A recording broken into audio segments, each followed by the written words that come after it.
Welcome everybody, we're at the gorgeous Kingfisher Nest Hotel's rooftop. Sun is out, we're feeling very warm, even though the conversation we're about to get into isn't the most warm, fuzzy conversations ever. So here's the thing, motherhood is often painted as this beautiful, instinctual journey and everything just falls into place, and it's a beautiful experience, yes, but it's also highly stressful. And for the most part, a lot of women struggle. What are the first 6 months supposed to look like? What are the milestones that we should be looking out for?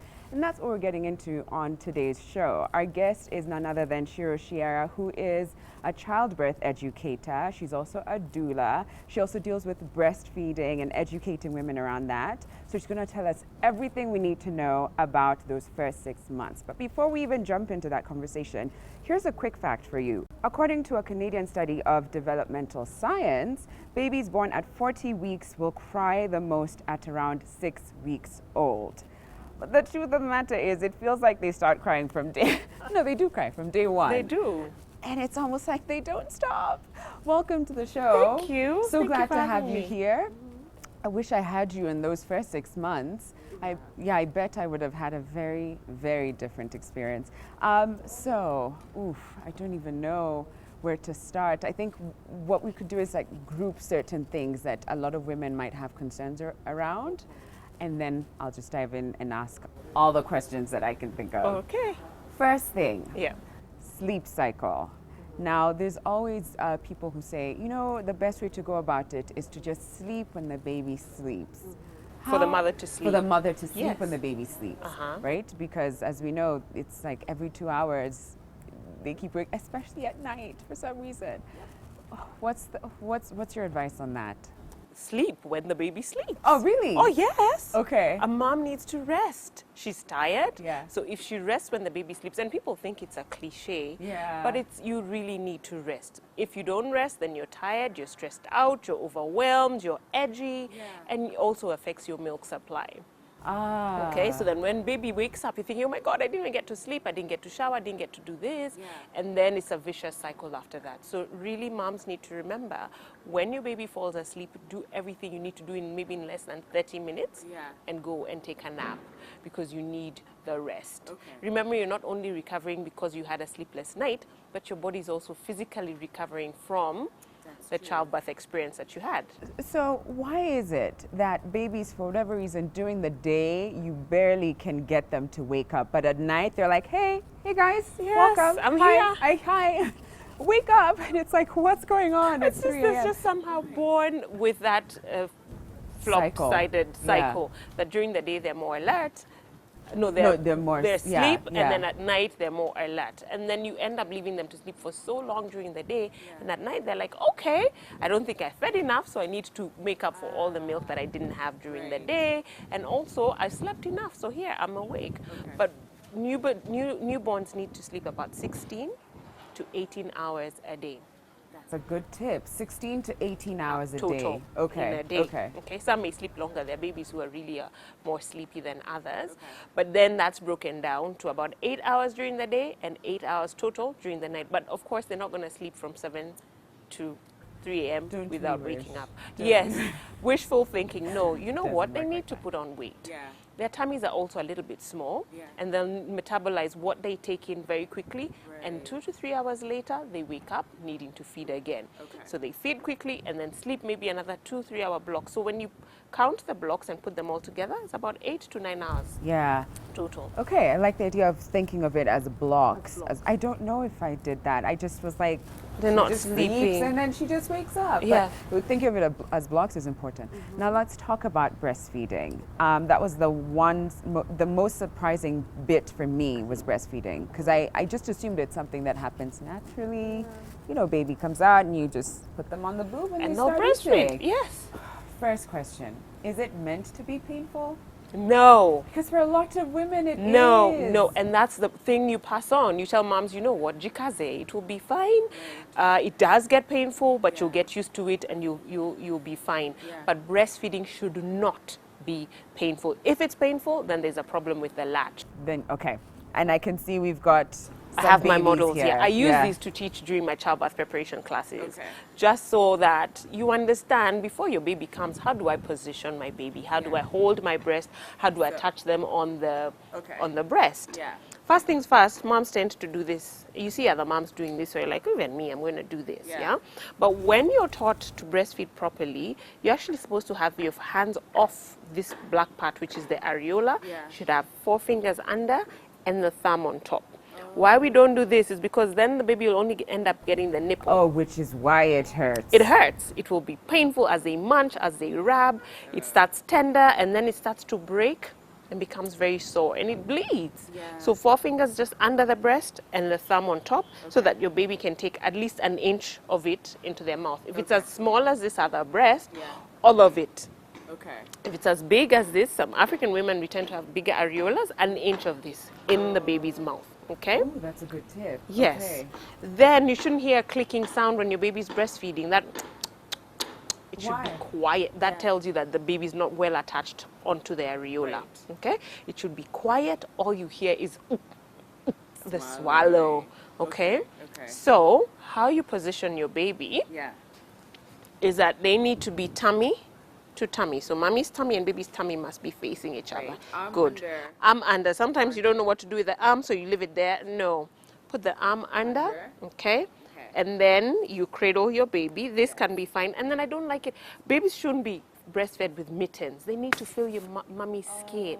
So yes, so take off the mittens and let them feel you. Then you hold your breast, 4 fingers under, remember, thumb on top, and then you wait for the baby to open the mouth. Moms tend to do this Pry open the and push your breast in. No. Don't do that. Let your baby open their mouth like they're yawning, and then you quickly draw them Right. into. I heard that you can sort of tease them by putting it like up above their nose Very and true. then they'll like open wide. Exactly. Yeah. So you start from the nose and then come down, and as you're getting to the top lip, they'll open, and then you bring the baby close to you. You shouldn't be taking your breast to the baby. You say bring the baby up to the breast. So you should have a pillow or something. Yes, a if pillow or a necessary. cushion or a breastfeeding pillow, okay? And then always remember, positioning is very important. Sometimes babies cry looking for the breast, yeah? So you pick him up and you quickly bring him to the breast, but you know, can you see the alignment is wrong? See the tummy is looking elsewhere? It's not tummy to tummy. Yeah. So moms should always remember the ear, the shoulder, and the hip must be aligned. Okay, this one's not aligned. So just, because we always face our food else to drink this water, I'm facing it. We're not doing this. Wow, that's a great So we example, eat in a straight line, drink on a straight line. But when we position our babies wrong like that, and the shoulder, ear, and hip, it's. Can you imagine drinking water like No, that? I can't. It's Swallowing It's this way. So impossible. It's- it's not a good positioning, and that will always get you a very shallow latch, and it's going to be painful and also noisy when the baby is feeding. okay. Got it. Now let's talk about your breast milk supply, because that's also another place where women sort of struggle. What should you be eating? What shouldn't you be eating? What helps with the milk supply? I think in the beginning, moms tend, as soon as you deliver, you imagine you're going to feel a full 120 ml of your milk from your breasts. That's absolutely wrong, and you shouldn't think that way. I usually have these balls just to show you a newborn stomach. This is the size. No. Oh, yes. Wait, let me. Size of a small marble. This is so tiny. This is like a Malteser chocolate. It's like. Thank you. And how much? It's just 5 to 7 ml, a teaspoon of milk for the first and the second day. Okay. But moms tend to think it's a full bottle. So if you were to produce that milk, it's not green, it's usually yellow, the colostrum yellow, but this is all you produce per feed, not the entire day. Every time you put your baby on the breast, 2 to 3 hourly, that's all you produce. And then the supply goes increasing, because then by day 3, you can put about 22 to 27 3 ml. days? They grow this big. Wow. Like almost 5 times bigger, Yeah, isn't it? yeah. And then by 10 days, It's a golf ball. is a golf ball, Yeah. 45 to Or bigger, 60, little bigger. and still we haven't even got to the 120 or 100 ml Yeah. in 10 days. Okay, So your milk supply in the beginning is dependent on how often Yeah. you're putting on your baby on your breast. Oh, okay. Okay. How often? And how effective Okay. your latch is. Because the more often and the more effective the latch is, the more your milk supply. Okay, so for often is demand supply, isn't it? The more you put your baby on the breast, the more the body will know, okay, this baby needs to have milk, so let's produce more. Yeah. But if you're not doing that, then it will stabilize and it just produce what it thinks that your baby is having. Right. Okay? Yeah. Now, effectiveness is, remember how I showed you the suckling? Yeah. You're not going to have a good latch. And if you're not having a good latch, you're not stimulating the hormones that's around the areola here Okay. to produce the milk Right. for you. You're just doing this. Okay. It's not effective. Yeah. So first, how often and how effective. Okay. Then eat a well-balanced diet. Yeah. You know, sometimes you imagine you have to finish a full flask of Porridge, and that's what my mom Porridge. used to insist. Thanks, Mom. Although I did enjoy it, I'm not gonna You lie. did? Yeah, Yeah. it's like gobbling it But down. there's some moms who will like, you know what, I only need to drink my 2 to 3 liters of water a day and I'm good. Right. Okay? Another mom will tell you, I need a plate of jahe per day. Yeah. So it doesn't matter. What you need to do is replenish what your baby is taking. Because babies are parasites. They will take everything, all the Yeah. nutrients they need, Right. all the water they need, all the A, B, C, D, Yeah. all the micronutrients they'll take from you.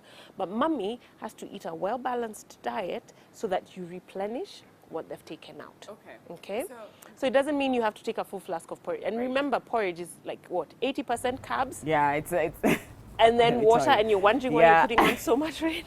and why it's not going anywhere. That's true. That's true. Now, let's talk about formula. And I know it can be a little controversial. Why are you even talking about formula? You should be breastfeeding.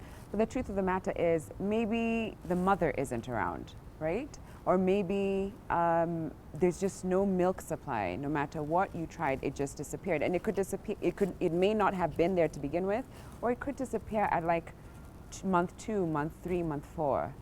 What should one look out for when it comes to, or what substitutes should you consider, and what should one look out for in a good formula? Okay, let me first talk about why we're putting a baby on breast milk substitute, because that's what formula is. Is that what you've mentioned, the mother's died or the mother is unwell. Or Okay. away, yeah. Or for whatever completely reason. away. Yeah. So of course the baby needs to be nourished. Yeah. So have the breast milk substitute. Yeah. Second time could be that the mother is just unavailable and cannot produce milk. Maybe she had a breast surgery, she does Yeah. not produce milk. Or she's HIV positive and has chosen not to exclusively breastfeed, though they can. So she chooses to just start from day one to have the breast milk substitute. However, if your baby's at 2 months or 3 months and you feel your supply is low, for one, I'd advise you to get support.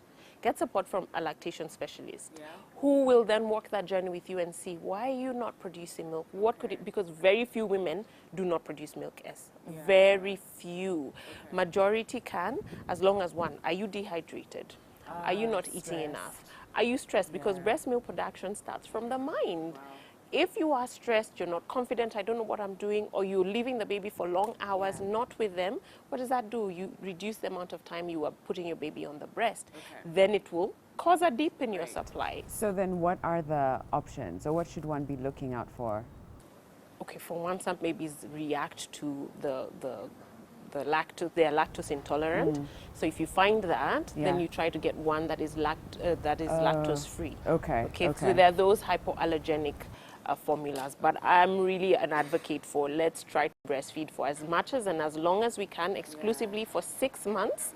And then thereafter introduce complementary foods to complement your baby's diet. Complementary foods. Oh, actually, I want to touch on that because that's also another controversial bit. When should you start? What should you start with?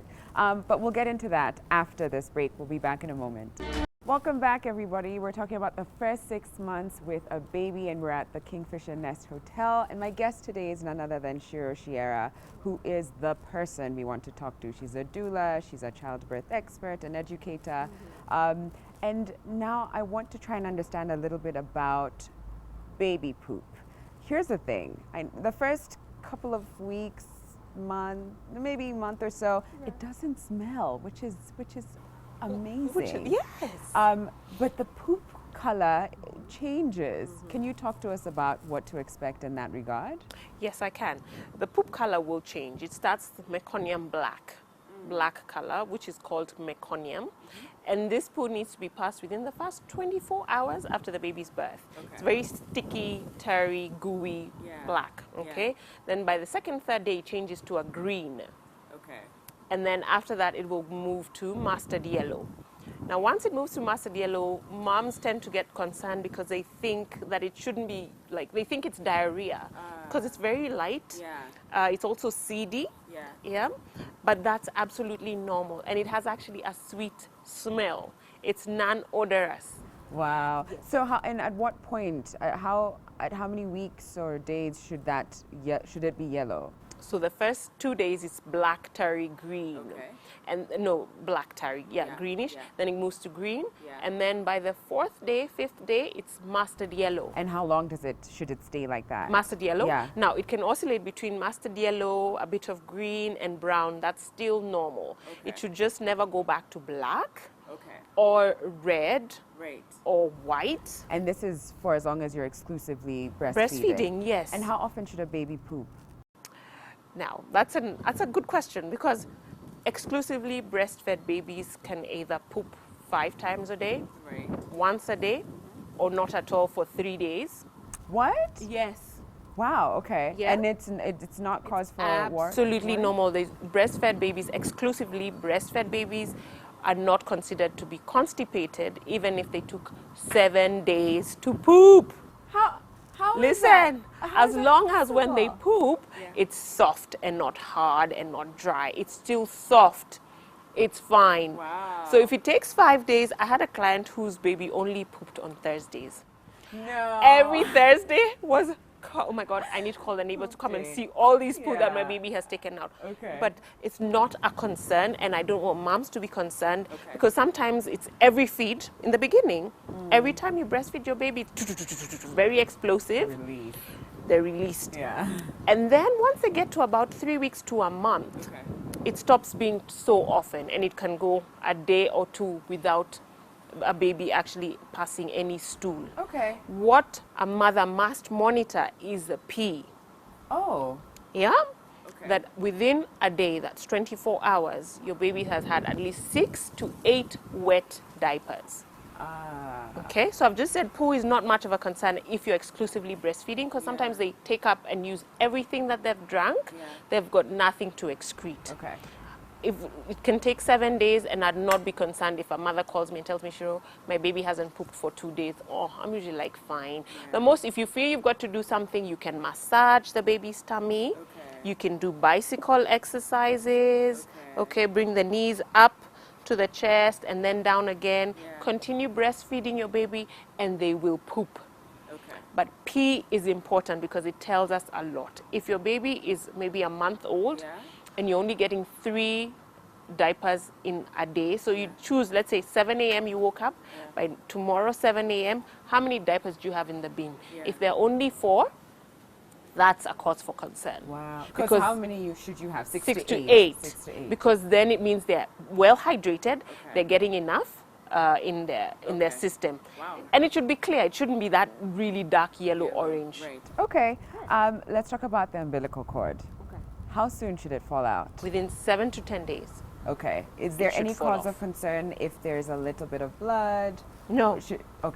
No. As long as you're cleaning it twice a day with the surgical spirit and cotton wool and cleaning it nicely and then leave it to dry. And moms usually get concerned because the baby tends to cry.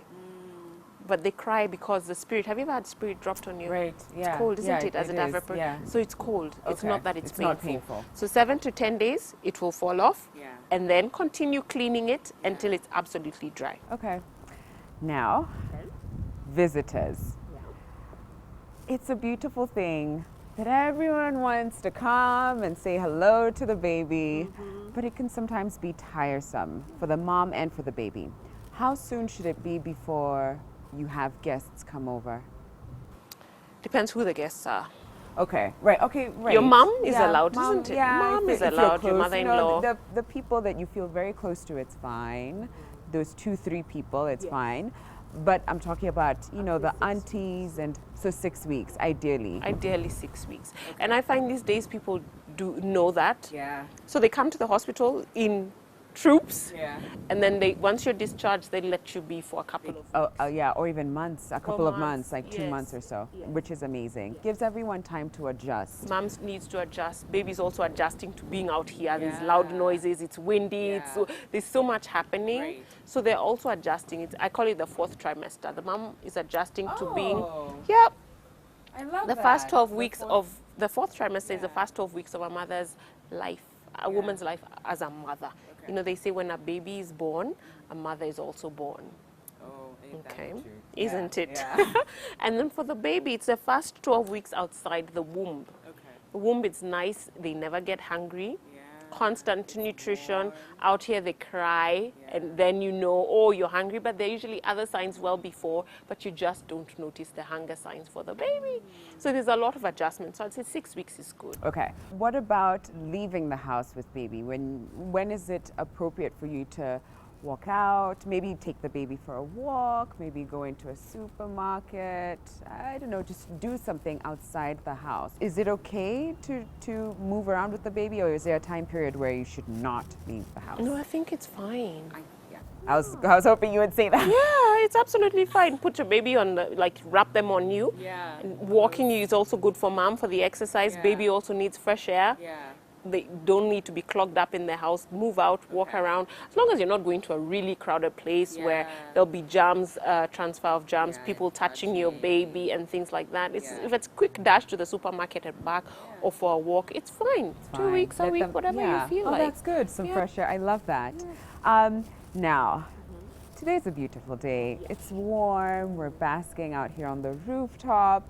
And surprisingly, you might still find someone with a baby who's wrapped up in layers. And in that moment, I usually just want to cry for the baby. I'm already sweating thinking about how warm that baby must be. So what are the rules when it comes to covering up a baby? How many layers are necessary? One. What, one layer? You see how I'm dressed? Yeah. I just need an extra layer for my baby on top of that. So That's if the I'm rule of like thumb. this, You just need all a I sweater. need is a sweater. If I'm wrapped up in a sweater, all I need is a blanket. So just one extra layer. Good. If I'm sweating and I remove something for the baby. But if it's really windy, so we're up here and there's a draft, okay? Babies lose heat through convection. That the draft, then I'd keep the sweater on. You get what I mean? But don't overdress. Those babies who are overdressed tend to get sick really quickly. Oh, For sure. what? You know why? Yeah. The body has not been able to regulate its thermostat. They're always so warm. So they get a bit of a draft, they start to cough, they die because they have pneumonia. It's really, really bad. Or they get convulsions because they're so hot. Oh, wow. The fever goes up to 40. Why? Because they have a hat on, they have 2 sweaters on, 2 jumpers. And you see those babies, they hardly even walk early because they're always so constricted. You know, they've got really tight things always, they're never free. And then they have a sweater and then 3 other trousers and then on a blanket once they're being carried on the mom's back. We need to reduce the layers. Okay. But part of the African culture, let me tell you, there'll be a woman let me tell you who tells you, it's the watchman when you're walking. Oh my God. And tells you, huyo mtoto lazima mfunike. I've gotten a few of You've those got too, it? and I'm like, no, thank you. Everyone has an opinion. Everybody. And their mother has an opinion on how you should dress your baby. But I like that. Just a layer extra than what you've got. Okay, so let's talk about weaning. Okay. 6 months. Is that the mark? Because you said earlier that you should breastfeed exclusively for at least 6 months. Yes. Is that the absolute time that is needed for before you can introduce anything else? Is that You're talking to a lactation specialist here. Okay, and she said And she will say 6 months. 6 months. Okay. But we don't say weaning. Oh, Yeah. okay. Because when you say weaning, it means you stop breast milk. Oh, so what's the right term? Complementary feeding. Complementary. Okay, hello. No, Learn you know why? something. Because you're complementing their diet. Yeah. Because breast milk continues to be the main source of nutrition Yeah. until the baby is 1 year old. Okay. Okay? But you can continue past 1 year. Oh, yes, even Okay. 3. Exclusively, World Health Wow, Organization yeah. says breastfeed exclusively for 6 months. Yeah. And then to up to 2 years and beyond. Wow. So the and beyond could be 3-4 years, depending on the mother's desire. Interesting. Okay. So, what are some of the foods that one should start with? So we've gotten the complementary feeding part, yeah? Yes, So we're breastfeeding, yeah? Yes. Now, we start with cereals. Oh, Oat, maize, wait a sorghum. second. Why did I always hear pawpaw? There you go. Okay. No fruit. No. No. Stop. You're turning my world upside down. No fruit? No fruit. So cereals. Cereals, you know, Oats, okay. fruits are, and almost everybody believes the fast foods for a baby when you're like, today she's 6 or he's 6 months, let's get the pawpaw out or let's get the avocado or whatever, you know. Yeah. No. You start with, when maize, what I mean by maize is the ugali flour, just make it nice and soft and then give it to your baby. It shouldn't be, when you take a spoon, pouring, Runny, yeah, okay? yeah. Shouldn't be running, it should just bloop, Yeah. fall off the Okay. spoon. But cereal, so that's oat, that's rice Okay. cereal. You can Yeah. either cook rice Yeah. and then mash it or blend it. Yes, Why those is are that? the fast Why- foods. why- You know why why? not? First, you want very bland foods for the baby. Okay. Okay. Why we waited 6 months is because the digestive system was not yet mature enough to be able to digest other foods. Okay. Now, sugars, we don't need the sugars. Why are we introducing foods at 6 months? 3 things are depleted. Energy Okay. from the breast milk, iron Yeah. from the breast milk. They're not getting now the 100% that we're getting Yeah. for the 6 months, and vitamin A. Okay. Okay, so you start with the cereals first, and only a tablespoon or 2 tablespoon. Okay. So very little. And if it's for first day, it's once. Once a day. And then you should do it again the next day. Then the next day Should you stick with one item for a while? for 3 days. Okay, so if you started with Rice. rice, for instance, you do it for 3 days. And the reason for that is It's allergies. Okay, If to your watch baby, out yes, for if your baby reacts to something, Okay. then you know for sure. Okay, so once they've had the rice, then you can introduce the maize, you can introduce the sorghum. One cereal, no more than 2 cereals for the baby. Okay. So this thing of going to the millers and mixing all sorts of things, you've Yeah. got sorghum, you've got millet, you've got none of that. none of that, because how will you know what the baby's reacting to? Yeah. So 1 cereal or 2 max. Okay. Okay, but initially I'd say 1 cereal a day. And then also introducing water. So water has been in the breast milk. Yeah. Okay, it has been enough for the baby, so has the nutrients been. But now at 6 months, you've got to also introduce now drinking water. And how much of that should you give? Very little, like to start with, like 10 ml. Okay, very little. Very little, and you Yeah. go gradually. Just don't add sugar or glucose or. Drinking chocolate, all these other funny other things. They add that to the water to make it Okay. sweeter, so the baby. No, No, just keep it plain bland. water, just as you drink it. Doesn't Okay. even have to be warmed. Right. Okay, so let's talk about baby-led. Well, I know it as baby-led weaning, but now I guess it should be baby-led complementary feeding. Feeding, yes. Or good yeah, job. hello, Yes. good student. But what is it, and how important is it? Is it something that we should consider? It or- would be something. So, what can you explain what it is? Baby-led weaning is that you allow the baby to feed themselves and to take as much as they would like, not Okay. what you'd like. You know, when the conventional weaning, complementary feeding is puree, isn't it? Yes, yes. So we are feeding the baby. Yeah. But for And, like, baby-led shoving weaning, it down so yes, quickly. and some people even close their What? Yes. Wow. Actually, when I was growing up, our nanny used to close up. We'd be taking porridge and we've had enough, yeah? So close your nose and then they pour in and you've got to open your mouth, isn't it? Do you know that babies have died from that, of choking? Okay. You've never heard of that? No, I've never heard of pinching nose to feed. No. Like if you're pouring in the porridge, you just... Oh, man. It's Okay. so bad. It's Okay, so wrong. so But for none of that. baby-led Yeah. weaning, they actually... Baby is allowed to independently feed themselves without a spoon, just with their hands, and they pick what they want and put it in their mouth. And why is that important? Because then you're teaching them good habits early, Yeah. okay? Let them choose what they like. Give them a spread of things and let them pick. And then you're not overfeeding them. They eat to their fill. The same way they eat to their fill when they're breastfeeding. Yeah. It's very difficult to overfeed a breastfed baby. Okay. But if you're using breast milk substitutes, you can just shoving the bottle in the mouth and it is okay. So it teaches them independence with food and good habits with food. Babies who are force fed with puree food, they start to see the food coming or the spoon and they start to cry because they know, oh my gosh, now this person's gonna make me finish all this food and I don't want, because we overfeed the baby. Remember, I've said 1 to 2 tablespoons, and that gradually grows. At a year is when they're able to have a full cup. Okay. Okay. Right. Well, then we have to take another quick break. When we come back, I'll ask about the different development stages that we should expect between ages 1 month to 6 months. We'll be back shortly.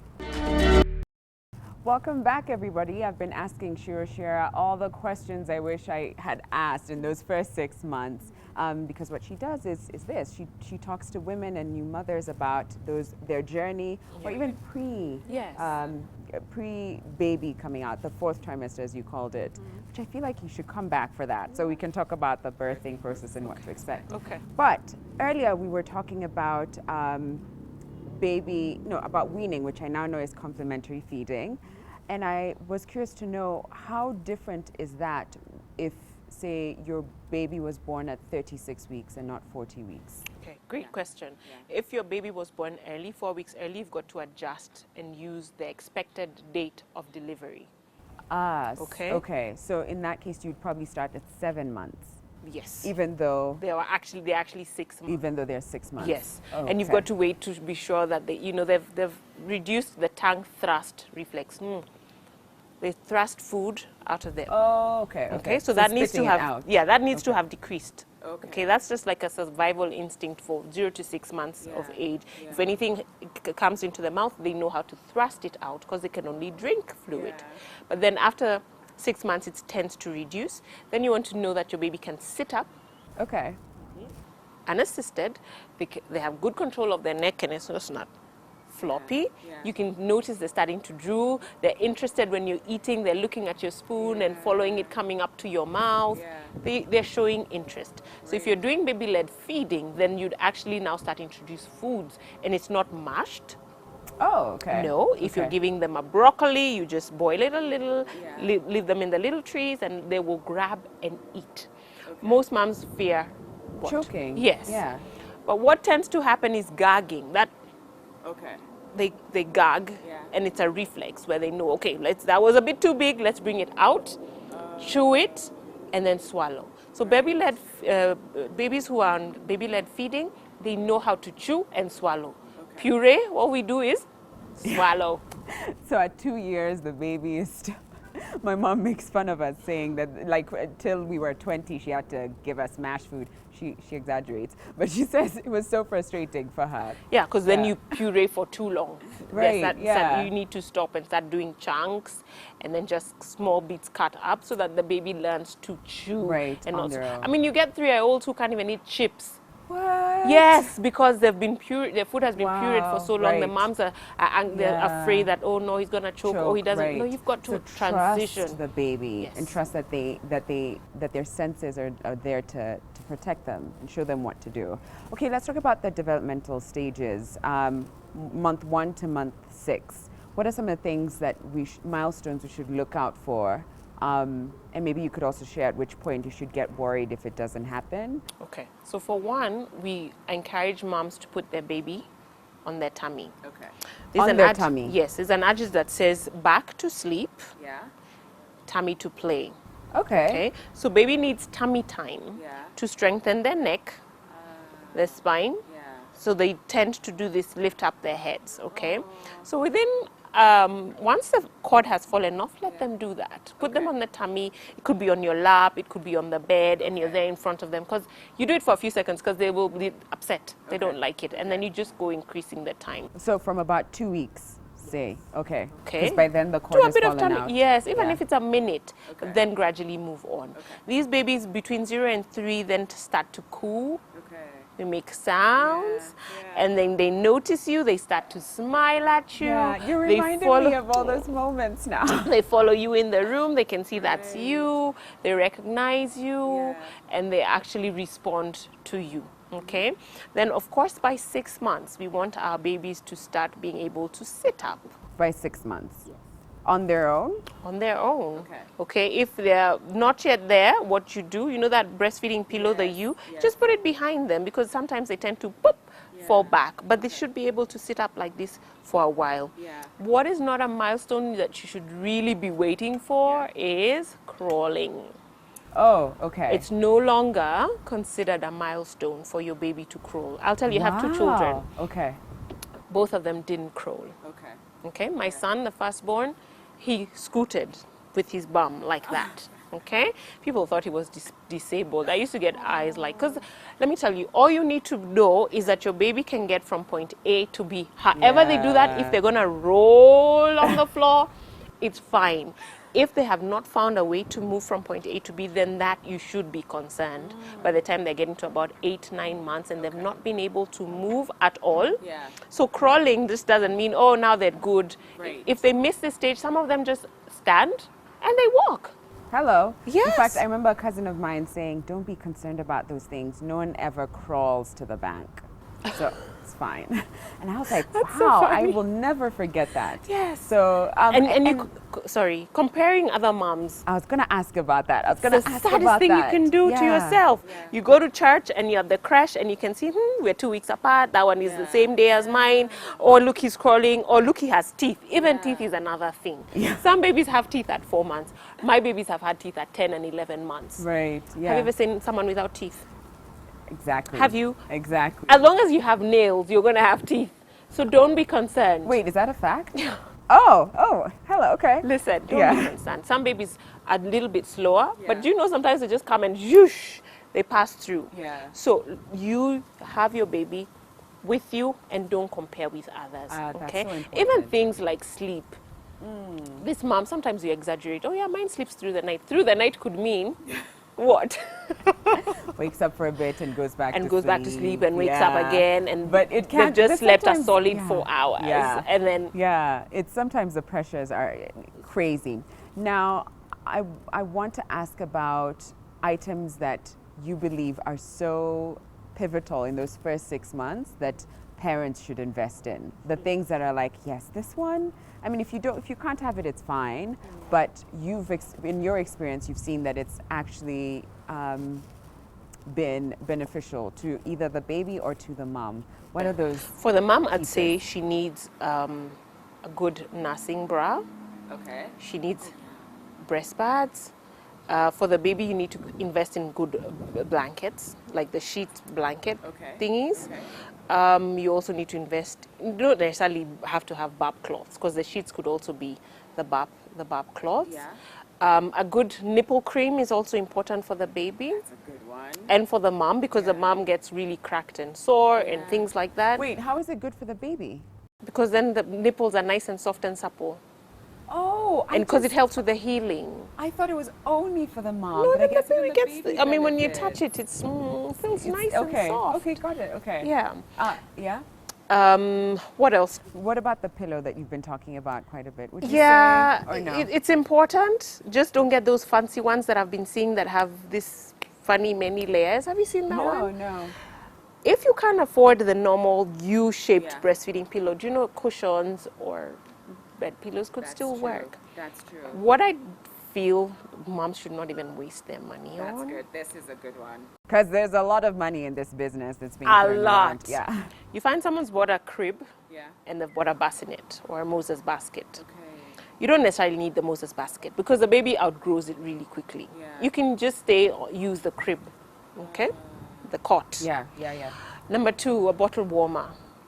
I honestly don't see the use of bottle warmers, and they're so expensive. Just warm water, put, Bottle inside and it's you're good to fantastic. go. You don't need the bottle warmer. If you're really financially constrained, even the sterilizer, you don't have to have. You can boil. You can use the sterilizers you dip it in and soak it for a few minutes and take it out. Right. Yeah. You don't necessarily have to have the big full sterilizer thing. I don't see the use for nursing covers, to be very honest with you. Nursing. Oh, right. The The ones apron for if you thingies. want Why to- can't you just use the sheet, baby's Right. sheet, and just and you don't necessarily. We don't eat covered. Yeah. So why cover the baby's head? Let them breathe, let them get the air. Yeah. Just cover this way. If you're feeling your breasts are showing, then maybe cover it in a way that it's covering here, but not necessarily have to cover the baby. I remember from a personal perspective, at first I was like, I am just not one of those moms showing who off. breastfeeds Yes, in public. yes. I'm just not going to be. And like by week 2, I was like, I don't forget it. care. I don't care. Yeah, it If you have becomes a something source to of say, food. it's too much work, and it gets hot in there, and it's like, they'll get over it. Let's talk about self-care tips, because I mean, I'm sure in your journey, you've witnessed a lot of moms who've also gone through postpartum depression, and it's partly, not totally, but partly because I guess we don't take time to consider what should I do for myself and take some time out, and we end up feeling like we can do everything on our own. So what are some of those self-care tips that could help mothers through those first 6 months? Okay, so initially 80% of women do get postpartum 80%? blues. 80% get baby blues, not Oh, depression. baby blues. Baby But blues. Where 80%? Yes, 80%. Documented by research. So this happens so much that it's now considered normal the first few weeks where you feel a bit teary, you're overwhelmed, you're not sure why you're crying, but you are teary. But it starts about 4 days. Baby is 4 days old and you start to feel, and then at 2 weeks it should lift off and you should feel well. Wow, okay. But if this continues on 3-4 weeks down the line, you're still feeling tired, you're not sleeping well, you're sad often, you're crying often, you're not connecting with your baby, then it can lead into postpartum depression, which is a depressive episode after childbirth. Okay. Yes. Okay.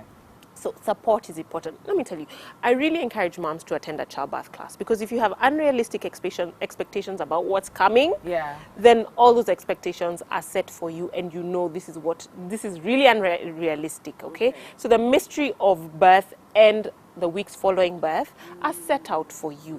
So you know, okay, fine, this is what's going to happen. So it's all told out for you. It may not happen exact, but you're told, look out for this roadblock, look out even for growth spurts, because that's something that throws you off, okay?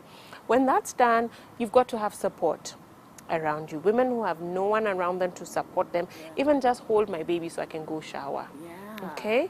Moms also need to sleep. We started by talking about, sleep cycles. When should moms sleep when the baby sleeps? You should, because you need rest. And then at the same time, please remember, you're Mama Nani, but you're also Ciru. You're also Sharon. Yeah. You had a separate entity outside of So if you need to go have your nails done, go have your nails done. If you need to go and have your hair done, go. If you want to go catch a coffee with your friends, do that. Okay? You've got to remember you. And we tend to forget that once we have our babies, because there's so much demand for ourselves. It's true. Let's talk about mom shaming, which happens almost everywhere, whether it's on social media or in person sometimes. You know, the snide comments that come up and you're like, what? Am I failing? What's going on? What's the best way to go about that? The comments, the snooty remarks. I don't even listen to the comments. I always say this. As a mother, you're doing the best thing that you know how to, because you love and care for this baby. So if it's not what a mother would do, it's okay. This is you, and you're doing the best that you know is the best thing for your baby. So don't focus on other moms, because they'll shame you for so many things. If you take a picture, an innocent picture, you're pausing and they're like, oh my gosh. You've done this. Oh, you've How done many that. layers? How many layers? How is she sitting? Do you then hold up? Does she need to be wearing shoes? Is that candy I see in the background? Did they have? That's true. Every tiny thing is picked apart. But social media lies and pretends. Okay, tell us more about that. It's picture perfect. It's picture perfect. You have makeup on and you take a pause. And other mothers who are struggling think, oh my gosh, look, every picture so good. The baby isn't crying. Yes, the mom looks so relaxed. She's even out with her friends. I mean, you don't know what she did before that. How long it took her to get ready, on how much stress she had, or maybe the baby was crying so much she had just breastfed her and now it was like a second of a pause. So let's not look at other moms and think, oh, they're doing better than us. You could be probably doing much better than they are. Yeah, and again, what you said is so important. Social media, it's only the highlights that you're getting. You don't get the time that the baby was crying endlessly throughout the night and they didn't sleep and they haven't brushed their hairs and they haven't taken showers, and We don't get that. You only get the best. Any last words for moms with newborns? Be easy on yourself. Every day is a learning process. If yesterday didn't work out, you had a crying baby, you're like, oh my gosh, I don't know what I'm doing. A new day starts and you can try to do better the next day. If you need support, get people around you who can help you get more sleep, more rest, so that you can be a better mom to your family. Oh, Ciru, where were you those first 6 months? I wish you were there with me, but thank you. You're welcome. Thank you for sharing, and I hope if you're watching and you're about to embark on that motherhood journey, or maybe your baby's just a couple months older, and so you're already in this journey and you're struggling, I hope that the tips that you heard here today will help you. Remember, it's okay. Everyone is on their own lane, okay? Social media. Don't believe everything you see there. Thank you to Kingfisher Nest Hotel. What a beautiful backdrop to be having this conversation. And now I'm going to leave you with TBT. For today, we're taking you back to the old crockery, the pots, the pans, the whole shebang that were used in those days. How different. I love these TBT bits because it just shows you how different things have become over the past 20, 30, 50 years. Thanks for watching, everybody, and we'll see you tomorrow, 8 a.m. Bye.